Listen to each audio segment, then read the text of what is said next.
अस्सलाम वालेकुम। डी हंगामा यूट्यूब चैनल में मैं अपने नाजरीन को वेलकम कहता हूँ। अब तक जिन जिन लोगों ने मेरे चैनल को सब्सक्राइब नहीं किया वो सब्सक्राइब करें कि मेरे आने वाले दिनों की वीडियोस उन तक आसानी से पहुँचें। आज जिस टॉपिक में मैं बात करूँगा वो है ज़लज़ले कैसे आते हैं और इनकी क्या वजूहात हैं। मेरे साथ जावेद महमूद राज साहब, मोटिवेशनल स्पीकर, साइकेट्रिस्ट, एस्ट्रोलॉजर, वो बताएंगे कि ज़लज़ले आने की वजूहात क्या हैं। राज साहब, ज़लज़ले आने की वजूहात क्या हैं और आने वाले दिनों में कोई ज़लज़ले आने के इम्कानात हैं? ज़लज़ले तो आजकल थोड़े थोड़े दिनों बाद आ रहे हैं। पहले तो ऐसा था कि काफ़ी अरसे बाद पता चलता ज़लज़ला आया है, लेकिन अब तो आ रहे हैं। फॉर एग्ज़ाम्पल, अगर मैं आज के हालात देखता हूँ, आजकल के इन दौर के 2-4 दिनों के, अगर मैं आसमान को देखता हूँ, क्योंकि मैं सारी रात आसमान को ज़रूर वाच करता रहता हूँ, तो मुझे ऐसे हालात नज़र आ रहे हैं कि आइंदा चंद दिनों में अगर तो वेस्ट साइड की पट्टी एक्टिव होती है तो जो इलाका है ताजिकिस्तान का वो ज़लज़ले का मरकज़ होगा, और फैसलाबाद रीजन और सरगोदा रीजन और वहाँ से सीधा बलूचिस्तान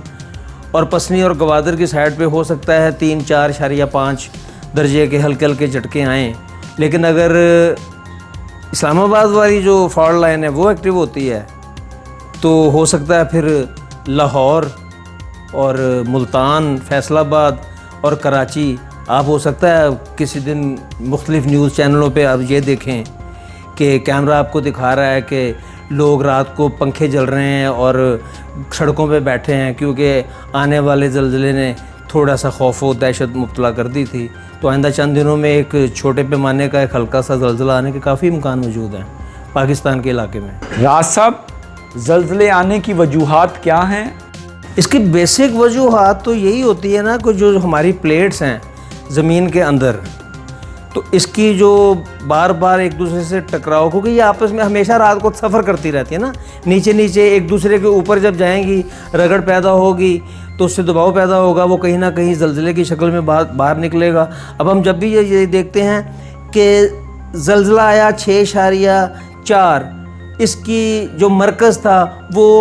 1500 किलोमीटर दूर फलां इलाका था, तो वो क्या होता है, वो एक्चुअल तो वो ये है ना कि जहाँ पे प्लेटों की हरकत हुई है वो इलाका 1500 मील या 1200 जितना आप होता है वो होता है, और वो उस ज़लज़ले की प्लेटों के टकराने से जो लहर उठती है ना, वो लहर ज़मीन में अपने रास्ते बनाती हुई जहाँ से बाहर निकलती है तो वहाँ पे वो ज़लज़ला महसूस होता है। तो ये प्लेटों के आपस में टकराव और शिकस्त व रेख का नतीजा है। मैं आपको एक बड़ी सिंपल सी बात बताऊं कि हम जिस प्लेट पे रहते हैं ना, वो ऑस्ट्रेलियन प्लेट इसलिए कहलाती है कि ये किसी वक्त में ऑस्ट्रेलिया बर-ए-आज़म का एक हिस्सा थी, और लाखों साल का सफ़र तय करने के बाद ये इस खित्ते पे आके टकराई है, जिसे हम कह सकते हैं यही खित्ता जो चाइना के साथ लगता है। और इसी टकराने के नतीजे में वो जो दबाव आया था, तो वो जो चट्टानें बाहर निकली हैं हज़ारों फुट ऊंची, जिनको आज हम कहते हैं नांगा पर्वत, broad peak, mount Everest, K2, ये सारी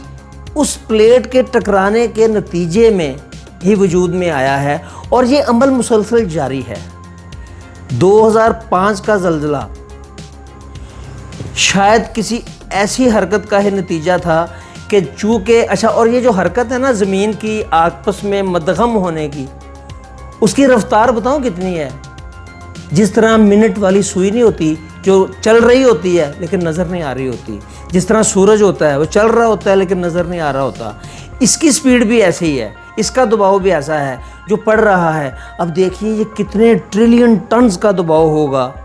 जो वो कन्याकुमारी और वो तमिलनाडु से लेके ये सारी, आप गूगल अर्थ से देखेंगे ना तो आपको ये जोड़ नज़र आएगा।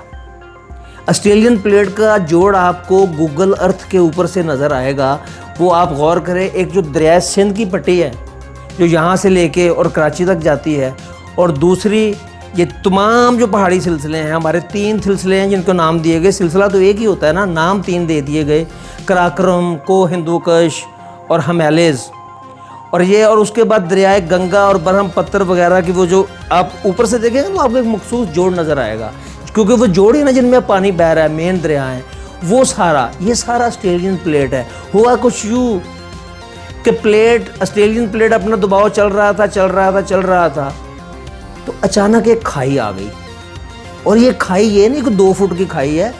50 फुट की, 500 फुट की, 2 मील की, 4 मील की खाई है, क्योंकि 2005 के ज़लज़ले की ना नौयत बताऊं क्या थी कि ज़मीन ऐसे हिली है और ऐसे गिर गई है,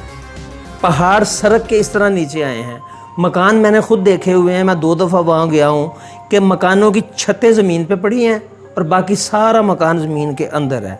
वो इसी तरह हुआ कि प्लेट ने अपना दबाव बढ़ाया और साथ ही किसी गहरी खाई में आया तो वो सारा मलबा नीचे दब गया। यही 2005 का ज़लज़ला था। इसी दबाव के नतीजे में एक जगह पे कई ट्रिलियंस गैलन पानी जमा हो गया। जब ज़मीन टकराई, कई ट्रिलियन गैलन्स, कई पता नहीं कितने, आप सोच भी नहीं सकते, वो पानी जमा हो गया, वो पानी ब्लॉक हो गया, उसको निकलने का कोई रास्ता नहीं मिला और वो पानी आज सूख गया, जिसको हम खियोड़ा माइन कहते हैं। ये सारा नमक वही जमा हुआ पानी है जो करोड़ों और लाखों साल पहले ज़मीन के दबाव की वजह से एक जगह ब्लॉक हो गया था, सूख के आज वो दुनिया की दूसरी बड़ी कान है जिसको हम खियोड़ा माइन कहते हैं। तो जितने भी ज़लज़ले आते हैं, ये जो टेक्टोनिक प्लेट्स हैं, इनकी शिकस्त व रेज़ के नतीजे में आते हैं।